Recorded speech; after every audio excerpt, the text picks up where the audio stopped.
clap. C'est bon, ça marche.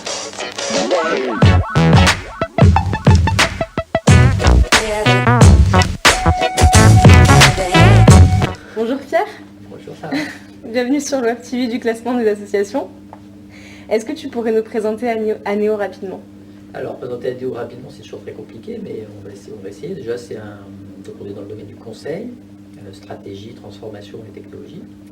Une des particularités du cabinet, c'est d'avoir une organisation complètement aplatie. Comme on l'explique aujourd'hui, c'est une organisation qui est, certains qualifient d'holacratique, sociocratique, libérée.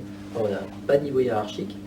On n'a pas d'objectif individuel pour les collaborateurs, on ne valide pas leurs congés. Enfin voilà, on a un certain nombre de pratiques comme ça qui sont assez originales et qui nous permettent de fonctionner avec beaucoup de transversalité. Donc ce qui est un peu la caractéristique et l'ADN d'Anéo, c'est de mixer finalement des métiers qu'on retrouve dans des silos, dans des filiales séparées dans d'autres cabinets. C'est-à-dire que si vous baladez chez Anéo, vous allez croiser des data scientists, vous allez croiser des architectes, vous allez croiser des spécialistes de la performance d'entreprise, vous allez croiser des gens qui font du marketing, vous allez croiser des gens qui sont spécialisés en sociologie de la transformation, bref, et tous ces métiers-là vont s'interpénétrer et travailler ensemble au profit d'une problématique client. Et on espère que ça va donner à la fois plus de valeur pour les clients et aussi plus d'enrichissement pour nos collaborateurs.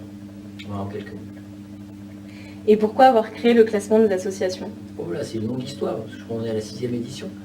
En fait, initialement, c'était un peu parti d'un challenge. L'idée n'est pas d'Anéo d'ailleurs. Il faut la rendre à César. L'idée de quelqu'un qui est proche de moi, qui s'appelle Raphaël Sinodinos. C'est mon neveu, et qui a été président de la course croisière EDEC. Alors, 40 quelque chose, le numéro exact, je ne me rappellerai pas. Et à l'époque, il réfléchissait à une manière de booster la notoriété de la CCE. Et il a eu l'idée d'un classement national des associations qu'il imaginait être gagné par la CCE. Et donc, il s'est retourné vers d'autres cabinets qu'Anéo pour essayer de trouver un partenaire. Et puis, la plupart des réponses qui ont été faites à l'époque, c'était que ce n'était pas possible de comparer des associations entre elles sur la base d'un objet social qui était très différent. En l'occurrence, une association sportive avec une association caritative. Et donc, du coup, à un moment donné, ne trouvant pas de solution, il s'est retourné vers son tonton en disant « Mais tonton, toi, est-ce que tu saurais faire ?»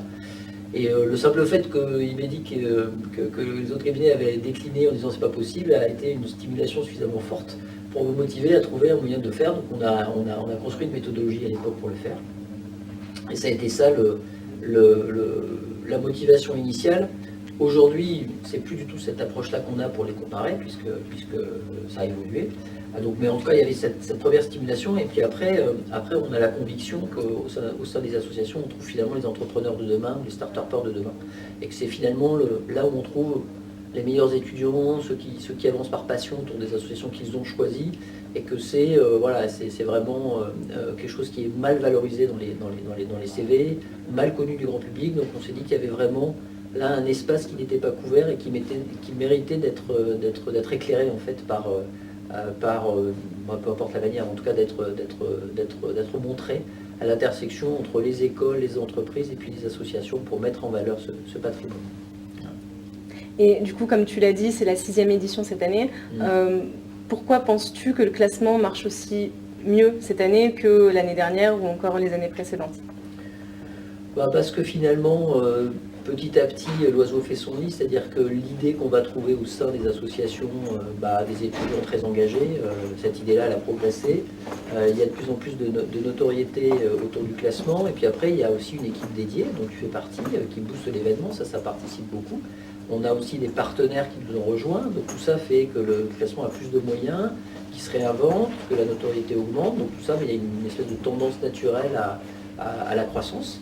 Qui est saine. On espère une croissance qui ne soit pas linéaire mais asymptotique, mais exponentielle, pardon. Non, c'est un petit peu normal. C'est un petit peu normal, c'est un petit peu la suite logique de la progression, de l'installation d'événements dans le paysage. Est-ce que tu aurais un petit mot d'encouragement pour les participants cette année? Il faut qu'ils nous surprennent. C'est-à-dire que c'est toujours ça, c'est toujours la prime à la surprise et à la valeur, et puis c'est surtout la prime à l'engagement individuel. C'est-à-dire que ce qui va séduire mécaniquement à l'arrivée, c'est effectivement la performance en termes de cibles touchées, d'impact, de complexité, taille de budget. Tout ça, c'est des critères qui effectivement sont importants. Mais au bout du bout, et c'est un petit peu la caractéristique chez Anéo, ce qu'on va regarder, c'est c'est le commitment, c'est l'engagement des hommes dans la structure et puis la passion qu'ils ont à réaliser leur travail au quotidien. Donc plus ils seront engagés, plus ils seront créatifs et plus ils feront les choses de manière originale et passionnée et plus ça va nous séduire et plus ils auront de chances de gagner. Donc bonne chance à eux. Merci Pierre.